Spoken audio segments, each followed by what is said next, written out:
space. Well, not really. Take two. Here, in the Mitten State. Welcome to Code 47, bringing you all things Star Trek. Spanning the quadrants, the best thing since the neutral zone. And we are back again. Welcome, as always, to the Code 47 podcast on the Secret Friends Unite network. I am your humble servant, Trek Lord of West Michigan, captain of the USS Grand Petoskey fan club chapter of Starfleet, the international fan club. My name is Charlie Carden, and I am joined by my cohort out there in Minnesota. This is his first regular stint of just the two of us. Of course, he and our partner Aaron rotate, but I'm going to say good evening to my partner Rich. Rich, how are you? How's it going? I'm doing great. I'm I'm ready to talk about this. I'm geared up. I'm ready to talk about Star Trek Enterprise. He is not interested in small talk. We're gonna skip the foreplay. We're going to get right down already. So obviously a couple of weeks ago, last week you heard us talking about the massive explosion of news that happened on First Contact Day. So we're not even going to touch that. We cut it up, the three of us, so expertly. But now we're going to talk about wrapping up what Aaron and I were talking about the week before. We talked about the first season of Star Trek Enterprise, the front half. Now we're to the back half, episodes 14 through 26. And I got to tell you that I'm going to let Rich start out and read the recap of episode 14. I don't want to get ahead of myself. So, Rich, go ahead. Okay, all right. We're just going to jump in. I can do that. Let's party. All right, so episode 14 is titled Sleeping Dogs. And in Sleeping Dogs, Ensign Sato, Lieutenant Reed, and Subcommander T'Pol attempt to help an unresponsive Klingon ship escape the crushing pressures of a gas giant. Dun, dun, dun. Dun, dun. Sounds so dramatic. Race against the clock. Early Klingon episode. I think we see our first chronological Klingon female, if I'm not mistaken, because I don't know if when we've seen the Klingons twice this season. They were obviously heavy in the premiere. They were in the episode where Trip gets pregnant. Oh, yeah. Which we talked about. Aaron was infatuated and called it Trip in the Space Nipple or something. We tried to get it put in the YouTube description or in the episode description, but Extra wasn't having it. So, anyway, Trip in the Space Nipple. So, yeah, this is maybe our first chronological Klingon female. Not a bad looking woman, I'm going to say. Not that we should really judge people by that regard, but as far as the episode, nothing memorable about it in any way, shape, or form for me. I only had one thing. Well, first, two things, I guess. I loved in this season the early on tensions between the Vulcans and the humans, and that's apparent here as well. Mm-hmm. But then the thing that killed me was there was a very cringy T'Pol falling over on Archer and boobs in the face bit. Oh, that's so much of that in this first season. The decon chamber. I mean, even right. Yeah. I don't know I think it was at the end of this episode. Was it the end of this episode? They had the extended decon chamber where they're all sitting there like, you guys can get out now. No, we're good. We're just going to sit here. And it's just Reed with no shirt on, T'Pol with those boobs hanging out. It's like, it makes it very difficult in this, era of such great storytelling to see things that were an obvious ploy by network executives to get young boys to watch. Oh, there's boobs. Ooh. Right. Yeah. Right. I just, exactly. Wow, a big pass for me. So anyway, we move on to an episode that is marginally more exciting with episode 15. Episode 15, The Shadows of Pajama. Is it Pajama or Pajam? Pajam. They're stealing our gerbs. I can't read it. There we go. I got my old man eyes on here. Keep squinting. Yeah. You got it. It is Pajam. Okay, so Shadows of Pajam. And Subcommander T'Pol is recalled to Vulcan. During her final away mission, she and Captain Archer are kidnapped, leading to another confrontation between Vulcans and Andorians. I liked it. Yeah. This is, you're setting up, again, this was a spinning off of the first Pajama episode, which was episode 7 or 8 or something like that.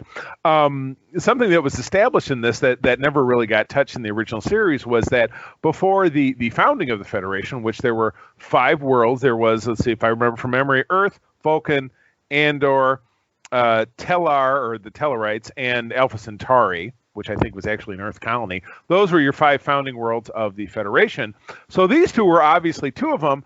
Neighboring systems hated each other, taking every chance to spy and scrap and have this Cold War that they just can't friggin' stand each other. So this was a good tip to that. It was the result of that first episode that the Andorians bombed Pajama and destroyed it, and because of that, T'Pol is being recalled and obviously is going to be punished. But during this away mission, she's obviously able to redeem herself and stay aboard the ship. So this continues, and again, we get the return of Jeffrey Combs as Commander Shran. Great character, and just getting, I think, further development to what we see as what continues to be a great story arc for Shran throughout the rest of the series, and then within this Vulcan conflict to see it kind of continue and deepen. So good kind of geopolitical stuff, which I think is always what made Deep Space Nine so superior, was that geopolitical intrigue myself. Right. Yeah. I'd have to agree. I think that I do like that that because Vulcans always seem so like. How do you say it? Like they just don't want to have a beef with anybody, right? And yet, right now we've got these Andorians, and the Andorians and the Vulcans have beef, and it's interesting to me. I like seeing these early versions of the Vulcans, at least as far as their interactions with humans and interactions that we're first witnessing. So I appreciated this one for that reason. I mean, yeah. And the irony of the Vulcans having a beef, they're vegetarians. Right. How did that work out? Oh, my God. It's totally insane. All right. Moving along. Episode 16. Go ahead. Episode 16. Okay. Oh, boy. We're going to have to talk about this one. All right. So episode 16 is Shuttle Pod 1. After finding debris from Enterprise, Lieutenant Reed and Commander Tucker are stranded in a shuttle pod far from help. Well, it's an opportunity to dig in and get to know these characters a little bit better. As Aaron was talking about on our breakdown of the first half of season 1. I mean, Reed's just a boring ass character. Right. Nobody wants. Even his parents didn't want to get to know him. They think he was such a dud. So it's weird in this episode to hear him writing all these Dear Jane letters to all these chicks he slept with back in San Francisco. Yeah. And to just having Trip punctuate that and having the 2 of them kind of scrap it out. It's weird that I don't necessarily feel like this. It's almost felt like an attempt to set up like a Bashir and O'Brien kind of friendship that like you saw really heavily in DS9. But I just don't feel like that continued to move forward from this point in the series. Now, as we continue to watch the show again, obviously I've seen it many times in the past, the series all the way through, but I'm not recalling that the 2 of them had some great bombastic friendship that they were going off and doing stuff. So I don't know. It was clear it was a setup that maybe didn't end up having to pay off in the long run. So I'm kind of fuzzy on this one. I'm not sure. Well, I don't know. I think that when they go to have shore leave, they what episode was that? 2 days and 2 nights later on in the season. They go off to get space action together, right? They go to the bar together. So they're kind of giving each other kind of like the ribbing and all that, and then of course they have to work together to get out of their little thing. But we'll get into that one. But I don't know. I feel like it did set up a little bit. Okay. I haven't seen any of the rest of it, so I don't really know. Gotcha. But it feels hopeful that there's a setup here, because when the episode first started and Trip was really getting into Reed and like laying into him, I started to feel like he was a bit of an ass, and I started to like him a little bit less. But as it progressed, I loved that we had this character study, right, where it was quiet in a way, and these 2 characters are just kind of laid bare and available to us. Right. And I really appreciated that. And honestly, this was one of my favorite episodes of the back half, at least. No kidding. I really liked it. Well, you know what? I'll tell you what. Leading in this next episode, this was actually one of mine because I feel like it really touched on one of Trek's touchstones, which is kind of social commentary. Episode 17 is Fusion. Yeah, Fusion. Enterprise encounters a crew of emotional Vulcans. Subcommander T'Pol experiences an illicit mind meld with unsettling results. Man, this one really spoke to me. So yeah. I'm not remembering the name of the other Vulcan, but they stumble upon, as I said, a crew of kind of hippie Vulcans. And yes. boy, these guys are going to be kind of cool. The one guy turns out to be a total fucking rapist, and it drives he is a rapist. Yeah, because that's exactly, he not only violates her by basically refusing to initiate it's date rape, refusing to break off the mind meld when she says this isn't working for me. But what you do find out in later episodes, spoiler alert, is that it's actually gives her an STD, as heavily talked about. And again, extending the social commentary metaphor into, I believe it is season 2, so we'll get there eventually, an episode called Stigma, where it's revealed that this type of mind melding can actually transmit a parasite that damages her ability to control her emotions, which are further damaged by her experiences in the Necrid Expanse. Did I call it the Necrid Expanse? I don't actually think that's what it's called. I think that's from Voyager. Damn it! In season 3, the Expanse thing they have to go into with the Xindi. I can't help you. I've never seen this. This is my first watch through of Enterprise. I would have to. I have a map in my dining room. that is a Federation that has it mapped out. So I'm embarrassed. Please hit me up on Twitter if I've not figured it out by the time this is going on, because I'm embarrassed. But at any rate, this really lays a groundwork, it's strong groundwork for kind of her emotional growth and struggles over the course of the series. So I would say it's one of the finest episodes of this first season, because again, Star Trek has always really benchmarked itself on social commentary, and clearly sexual assault, rape, all things of that nature have always been extremely pivotal, but certainly in this day and age with the Me Too movement and things of that nature, they come that much more into a global lens. So this was, in that regard, I won't say it's ahead of its time per se, because these have always been issues, but it really, I think, lenses down on something that is incredibly relevant to us in this day and age. So I like this episode very much. It really spoke to me. Yeah, I'd have to agree. This was a fantastic episode. It had me reacting to it, which I really didn't react to many of these episodes, but this one had me when he's forcing himself on her. I was like cringing back in my seat, Totally. Like, this is uncomfortable, even more so now, like you said, with the Me Too movement and all this that's going on now in our world. It makes it even more uncomfortable, and I can't imagine what it would be like for someone who's experienced something like that to see this. Probably empowering, but also maybe a little triggering as well.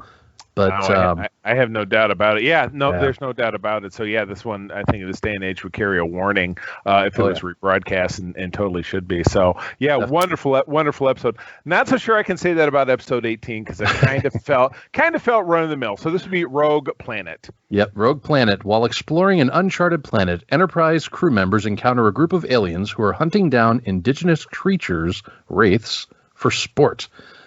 Stephanie Niznik guest stars as the Wraith alien. And the only reason that's relevant is that she had a very minor role in Star Trek Insurrection. She was the Trill Helm officer. Yeah, okay. She was. So she had a handful of lines, and she kind of smirked at Riker when he was flying the ship, and so Anyway. So this kind of stole a plot line from an episode of DS9 in season 1 called. God, was it called Captive? What the hell was that? With Tosk. Yeah, it was like the Tosk episode. I can't remember the name of it, but yeah. Yeah, and I by the way, it's the Delphic Expanse. It's like it was rattling around in my head. That's the thing with my brain. We've got like this good 60-40 rule of useless information. The 60 is definitely the Star Trek stuff, but it tends to move in like icebergs around my brain. So every once in a while, a couple of them will smack together. So same as that Tosk episode, but you put a pretty girl in there. Does it make it better? Does it make it worse? I mean, this I think is a great example of how, we go great episode, lame episode, great episode, lame, great, lame, great, because you have 26 episodes on broadcast TV. So it's not like now where it's like you've got this Netflix series and it's 8 episodes or it's 10 episodes, and maybe you get one really lame one. But again, generally when that happens, it's one big long story, where this is really broke up into story of the week, which is kind of what we've been told that we can expect from Strange New Worlds, the Captain Pike series that we should be seeing probably in 2022. So yeah, I felt this was kind of a miss. I didn't find anything really memorable about it myself. Okay. I started off, one of my first notes was that it seems like it's filler. It seems like they just put it there to kind of flesh out the 26 episode season. Mm-hmm. But as it went on, I did notice a couple of things. The idea of preservation is prevalent. Mm-hmm. In that, so they do still try to keep the Star Trekkiness of it present with that, and then the other thing is they said they only hunt creatures that aren't sentient, and I thought to myself, are Borg not sentient? Because to be sentient means that you're aware of that you're alive, and that if something else happens, you won't be alive, right? Right. So they see Borg as not sentient creatures, which is really, I don't know, kind of weird, right? I don't know. Right. To me, it felt weird to me. Because when you see them, they're like big slugs or whatever. So are they judging them in that regard? I don't know. Yeah. So that part of it could be, but anyway, the next episode, hands down, is packed with a lot of fun. It's packed with a lot of great familiar faces. I love it. But it does get away with one of the tropes that happens more than once in this series, which is bringing up a familiar species, but because we never say the name of them, we've never met them before. That would be episode 19, Acquisition. So go ahead. Acquisition, a group of Ferengi hijack Enterprise, but Commander Tucker, Captain Archer, and Subcommander T'Pol resist the pirates in order to win back their ship. Fun episode. Yes. Absolutely. I liked this. It was it was kind of your diehard, on the Enterprise. Yes, that's an apt description. I like that. We were absolutely packed with stalwart Trek actors. We also, of course, had Ethan Phillips, who was Neelix on Voyager. You again have, this is beautiful, in a dual role within the same season, and again, he even did it sometimes within the same episode. Jeffrey Brunt plays one of the Ferengi. You have the venerable, who has history all the way back to the first season of the original series, Clint Howard, as a child, was Blaylock in the episode The Corbinite Maneuver. If you're dreaming back, that little kid, the episode I'm talking about? Yep, I do. That was Clint Howard at a time that his brother was playing Opie on the Andy Griffith Show. This is what Clint Howard was doing. He tells a great story. Quick sidebar. He tells a great story that he had to drink. Tranya was the drink that he had to share with Captain Kirk in the away party, and it was grapefruit juice or something. He turned to his dad on set and said, "Dad, I really don't like this." He says, "You're an actor. You have to act like you like it." And the kid was like 4 years old, and he did it. I just have always loved that story. But fun episode. I love it when the Ferengi is trying to use their UT, their Universal Translator, on Porthos, who is one of my favorite characters on the show. But it was an absolute winner. Just a fun episode. Yeah, they definitely didn't know what to make of the dog. Yeah, he was confusing to them. There's another familiar face to me anyway. Herbert West from the Reanimator series. This is an old schlock horror series from the 80s. I know. I was thinking of the movie because the movie, right? Wasn't it a movie? The Reanimator. Yep. With Jeffrey Combs. Yeah. So, yep. Oh, okay. So no, I didn't pin which character was Herb. Was it Herb West as the actor? Which character was he in that movie? In the movie, he was the Reanimator. He was I thought he was, wasn't he? Wasn't Herbert West the Reanimator? Jeffrey Combs was the Reanimator, I thought. Was he? Okay. Okay, we're gonna figure it out. We'll have to dig into this, or again, hit us up on Twitter if we do not figure it out. So, totally awesome. The only thing to me, any other thoughts? I'm sorry, before we move on. No, as I was going through everything in my notes is just, hey, that's Neelix, or hey, that's so it was just noticing people. And Trip got to be the rescue person again. And he did it in his underwear, which they're going to bring up again later. So in his underwear.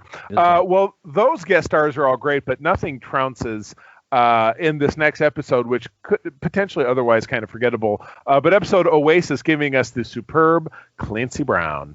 Yes, Clancy Brown. Yes. Captain Archer and an away team find a mysterious crew apparently alive on a ship that crash landed years ago. And what I just said was completely inaccurate. I was jumping forward to a different episode. So, no, the superb guest actor in this is Rene Auberjonois, the late Rene Auberjonois, who is, of course, Odo on DS9. Right. That being said, this is directly a ripoff of an episode of Deep Space Nine from season 2. There was an episode where Dax and Odo are together in the Gamma Quadrant. They land on a planet where there's one guy who ultimately turns out recreated the dead people on his ship to be holograms. He'd been there for a few generations, so people died and born. And so, oh boy, it was a snooze fest. Yeah, it's just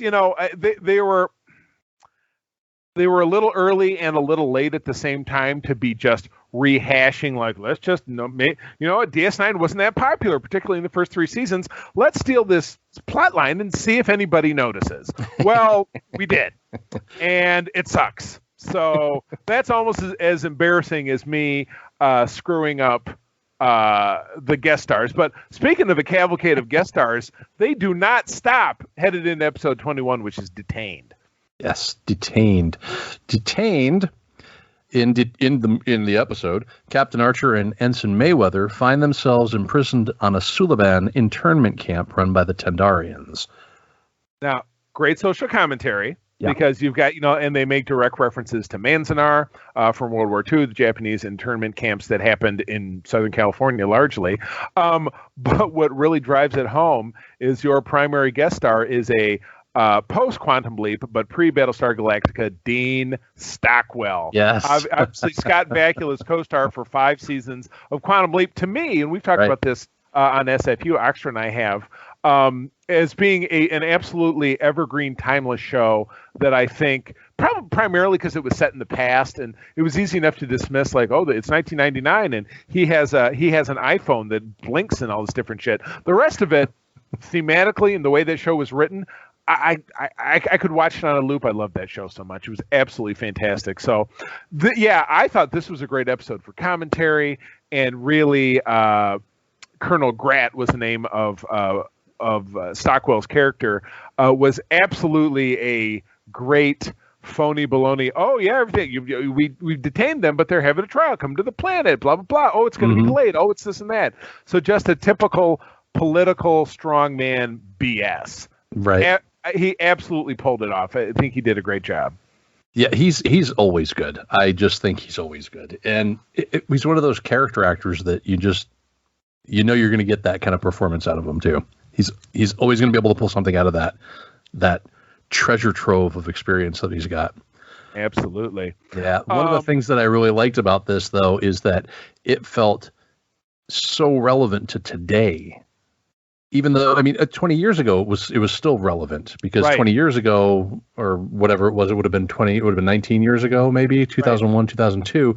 We're talking about Guantanamo Bay, right? Mm-hmm. And then now we're talking about the Mexico-Texas state line, right? Exactly, or border. It's like, how are we still dealing with this shit 20 years, after 40 years, after 60 years? How are we still dealing with this? Extremely poorly, clearly. Yes, no kidding. Oh my God, absolutely horrible. So, moving on, we have another friggin' filler episode, and unfortunately directed by Roxanne Dawson, who's obviously was B'Elanna Torres on Voyager, but Vox Sola is the name of this episode. Vox Sola, a strange symbiotic alien creature, boards Enterprise and starts kidnapping members of the crew. Yeah. Rehash of, there was a season 3 episode of TNG called Evolution, where there were nanites it was Wesley's science experiment gone wrong, and they got into the computer and they started to replicate, and in doing this, they become a sentient life form. So it was the same thing. Well, if we kill them, we get control of the ship back. And then this, well, if we kill them, then, 4 crew members will die, blah, blah, blah. So we're just really grinding in there. Like, let's see what we can steal. It's like, it's like the show The Orville, which I kind of enjoyed, but any episode of that show had easily somewhere between 2 and 4 recycled plot lines from Star Trek: The Next Generation.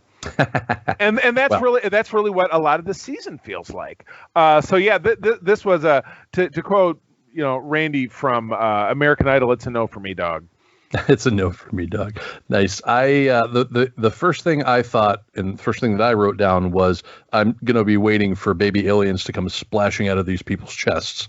Yeah, exactly. Yeah. Because that's all I could think of. They're getting wrapped up by linguini or whatever the hell it is. Just a lame alien thing happened. Just really, really not having it. So yeah, exactly. Next episode I thought was kind of an uptick. Episode 23 is Fallen Hero. Fallen Hero. Enterprise finds itself under attack while transporting a controversial Vulcan ambassador. Well, I like this, and again, it's more of a character study for T'Pol, because they're called in an emergency to pick up this Vulcan ambassador assigned to a planet that she's been expelled, though it's not revealed immediately to the fact, and the whole thing really does turn out to be kind of a conspiracy that she unravels. But she turns out to be a less traditional Vulcan, and while she's on the well, T'Pol's like, well, we sign her quarters, but there's got to be nothing in it, and then blah blah blah, and then this woman shows up, and it's actress. Oh God, I'm gonna draw a blank on her name, but you end up seeing her. She played the actor who was Data's mother in the final episode of TNG, who actually turned out to be yet another android. And I will think of her name shortly, because I refuse to Google. I'm not going to stop the magic here, but same actress. She was also in Auburn Tane's housekeeper and kind of Garrick's surrogate mother in DS9 in that final season. Mina or Mimas, I don't know. Again, I'm drawing a blank.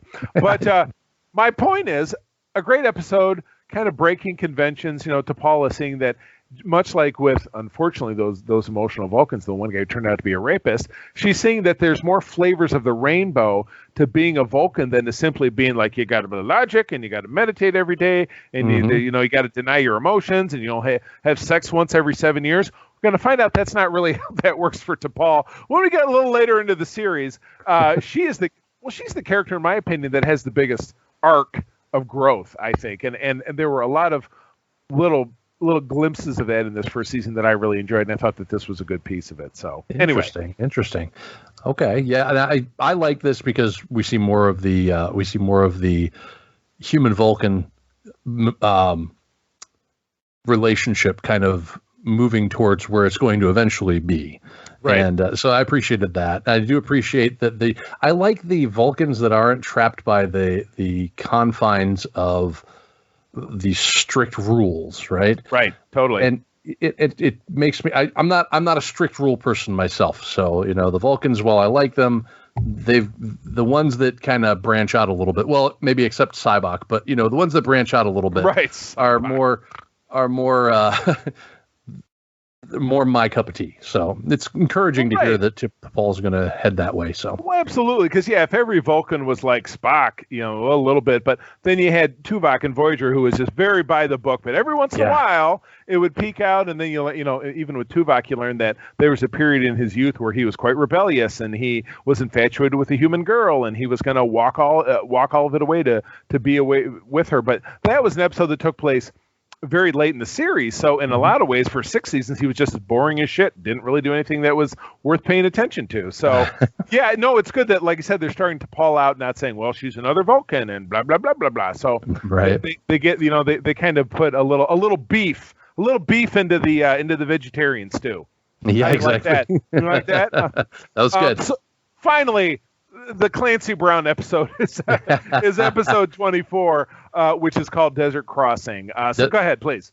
Desert Crossing, or as it will now be known, the Clancy Brown episode. The Clancy Brown episode. Commander Tucker and Captain Archer are invited to a desert planet by a man named Zobral, only to discover that he has ulterior motives. Dun, dun, dun. They make him kind of sound like a bad guy. In the end of it, he's kind of a dickwad, because he gets them sucked into it, and then he's like, well, what are you going to do? I guess they're on their own or whatever. Yeah, this guy, he's a rebel. He's a revolutionary. And he, I think Enterprise helps him out with some repairs, and he says, come down to my planet and have some food, and we'll play a little bit of, desert lacrosse or whatever the hell it is that they were doing. big. Yeah, that's right. I forget who I'm talking to. Everything is space blank, like it is with you and Paul. I forget. I forget. And don't forget, a couple of episodes from now, Paul will actually be our guest when we talk about Star Trek 6. I'm really looking forward to that. But I love Clancy Brown. He brings, of course, he's very famously was in the splendid Buckaroo Banzai cult film in the 80s, which I loved, but was most famously to this generation, Mr. Krabs on SpongeBob. Oh, God, really? That's what he's most famous for? What were you thinking of something else? I was thinking of like the Shawshank Redemption. He was in the Shawshank Redemption. He played the bad. Right. Yeah. Right. No, I tend to think of him for these two. That my oldest son, just adored SpongeBob, so I watched so much of it that's what it really grounded down for me. But I enjoyed this episode. Does it have any overall relevance to the series? Not really. No. But I thought it was cool. I like location shoots when they're obviously out shooting somewhere, so it actually makes you feel like they're going somewhere as opposed to, the original series where it was stage 16 and you got the foam rocks, the 9 different light sources, and so I like that. I thought that was fun. I love space lacrosse. I enjoyed it. Yeah, absolutely. Absolutely. I enjoyed this one too. The space lacrosse is good. It's funny. I also like that there was a little bit of a question of who do you trust, right? Who's the right person here to be taking advice from? Because Clancy Brown's character tells them one thing and the politicians tell them something else. Of course, you probably should never trust politicians, but oh shit. But there's always that question, and it's planted, of course, as soon as one person says no, you don't want to trust him. Right, exactly, correct. Of course, so why, right? But always question authority. That's what we say. That's what we say here in Star Trek. So, so we finally get to the end of a journey here in the last 3 or 4 episodes. We're going to Risa. It's a vacation planet, and then they throw a bunch of crazy mix-ups. It takes them forever to get there. And this episode, episode 25, is directed by Michael Dorn, Worf, which I never realized. So this is 2 days and 2 nights. 2 days and 2 nights, the Enterprise arrives for shore leave on Risa. While there, the crew experience more than they are willing. Well, oh boy, you got that? I almost had it. I was so close. While there, the crew experience more than they are later willing to admit. Oh my goodness! So this was an episode kind of largely played for laughs. You have you have the somewhat bookish Hoshi hooking up with the dude, which good for her. You have Trip and Reed, and it's funny, like you were talking about the shuttle pod one episode, actually recalling that story to what they think are a couple of hot chicks in the bar that actually turned out to be a couple of weird shape-shifting aliens who basically try to rob them and steal their clothes, and then you get what could have been a quasi-interesting carry forward to the Tandarin Suliban situation from a few episodes back, with a woman who is kind of balcony mates with the captain, and it looks like things could be blossoming romantically. They're spending a lot of time together. Turns out she's a Tandarin spy, and she drugs him and takes off. But again, I could be mistaken, but I don't know that we ever hear from the Tandarins again. So again, a dangling plot thread. You really can't necessarily blame writers for that, because they probably have to cast a pretty wide net in a writer's room to see what is. It's not like throwing spaghetti against the wall to see what sticks. Hopefully, per se, though there are a lot of episodes in the season that kind of feel that way. Yeah. They never really. The Suliban continue to be a factor kind of next season. And then the real big capper is in the season 3 finale and the 2-part season 4 kickoff, which is my favorite, that brings to a conclusion the temporal Cold War and the Suliban arc kind of all in one. But we're a long ways off from that. So, would it have been something relevant to include the Tandorans? I have no idea. So I don't know. Now, the things that I liked about this were well, first of all, Trip and Malcolm, their little escapade is exactly how the movie Hostel starts. Oh, right. Oh, so, God. That could have gone sideways real quick for them. But there's a lot to like about this episode. Like you said, though, it's just played for laughs. I do appreciate Hoshi's interaction. I like to see her ability to translate language, to learn language quickly, and just kind of experience that a little bit more. So that was fun. But one thing that really bothered me was the bit with Trip and Malcolm when they find out that the supposedly, or the beautiful supposed women or females are actually males. They have kind of a little gay panic moment where they're like, right, oh, very sitcom-y faux. Yeah. Played for like, oh, brother, it's just like a real moment, like, very dated, particularly for the fact that it's supposed to be 100 years from now. So yeah, exactly. Right. I mean, we're not to the point where humans and Vulcans have kind of, become buddy.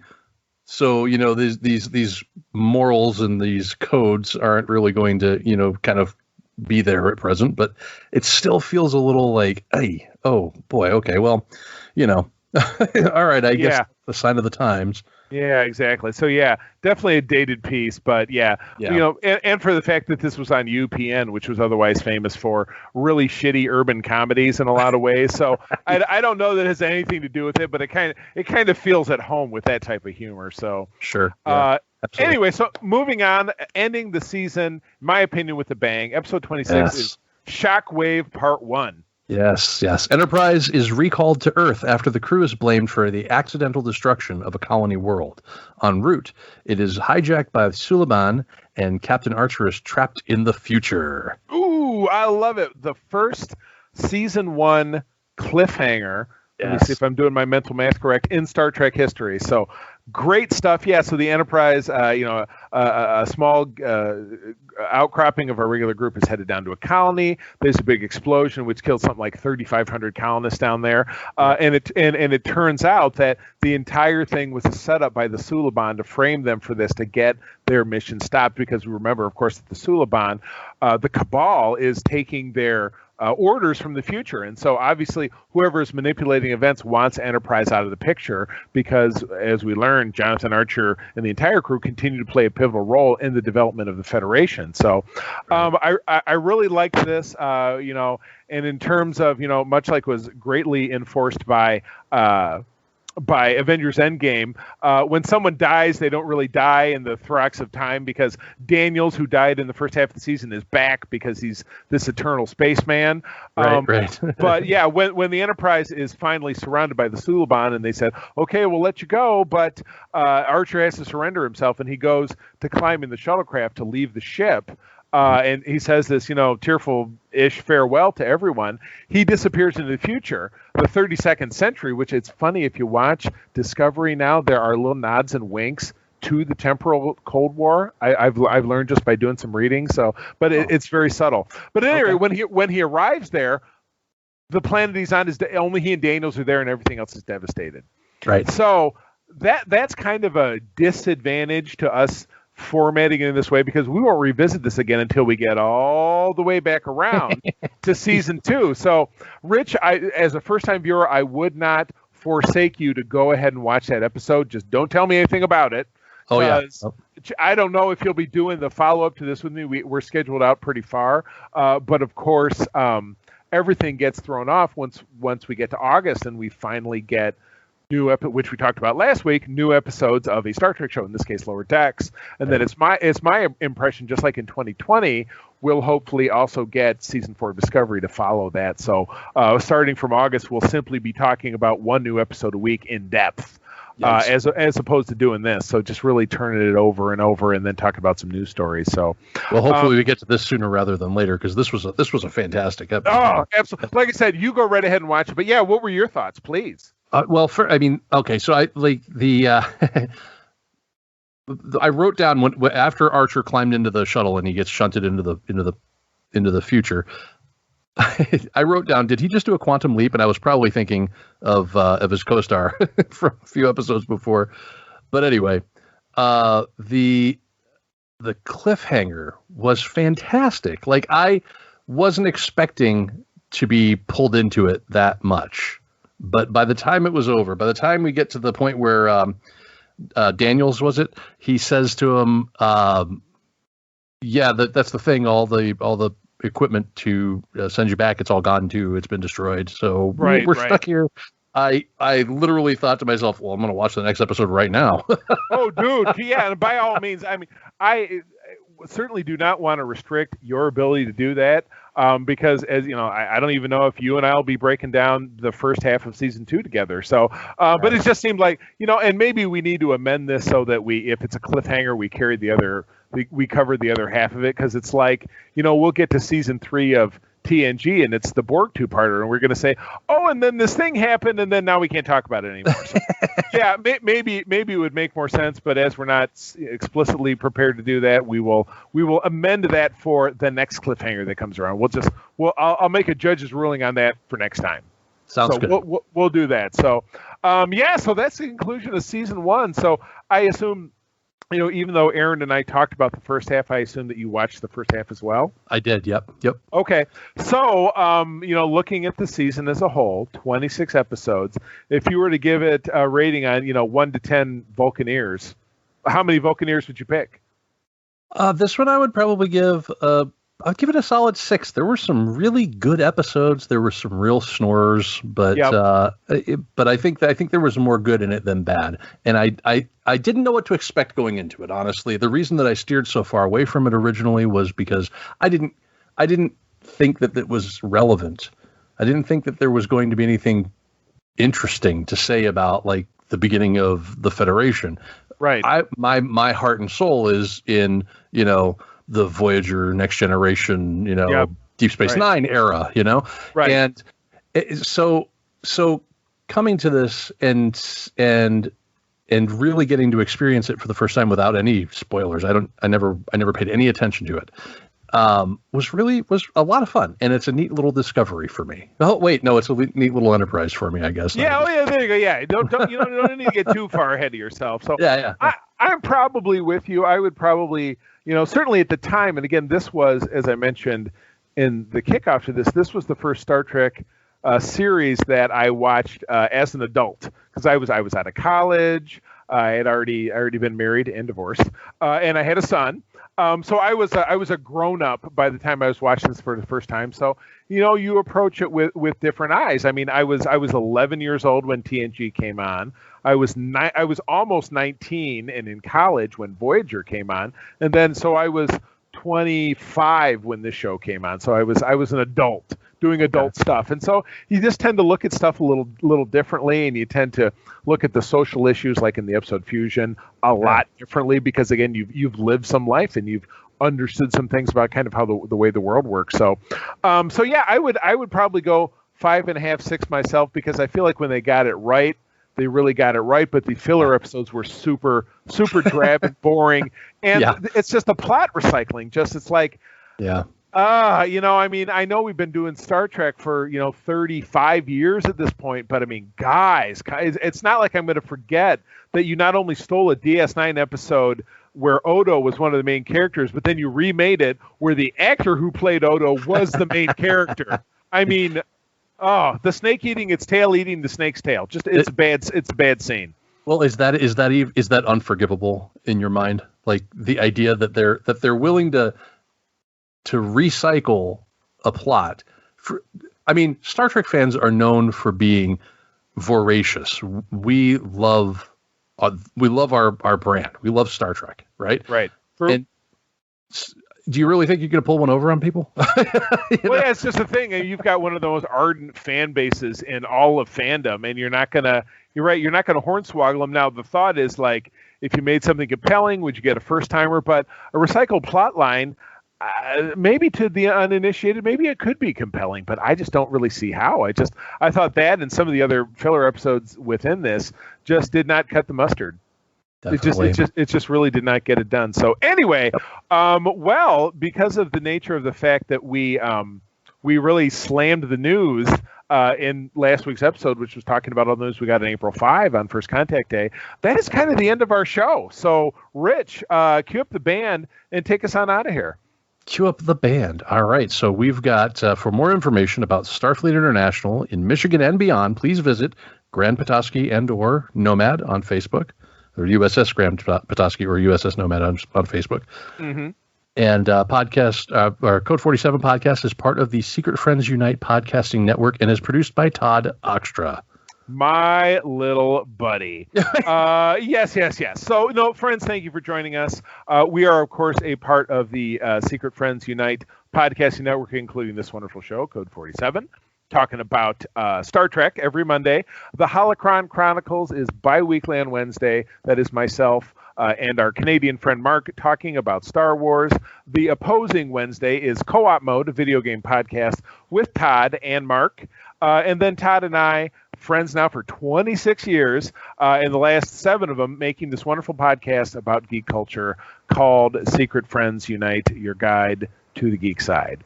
You can find us on really all the podcasting services that exist out there. Leave us a 5-star rating. It does definitely increase the visibility, gets the word out. Of course, you can find us over on Twitter at Secret Friends U, the letter U. Tell something you're enjoying, a thought about Star Trek, or really about anything at all related to genre culture. If you have a question, a comment, a topic you'd like us to kick around, we definitely want to hear about that.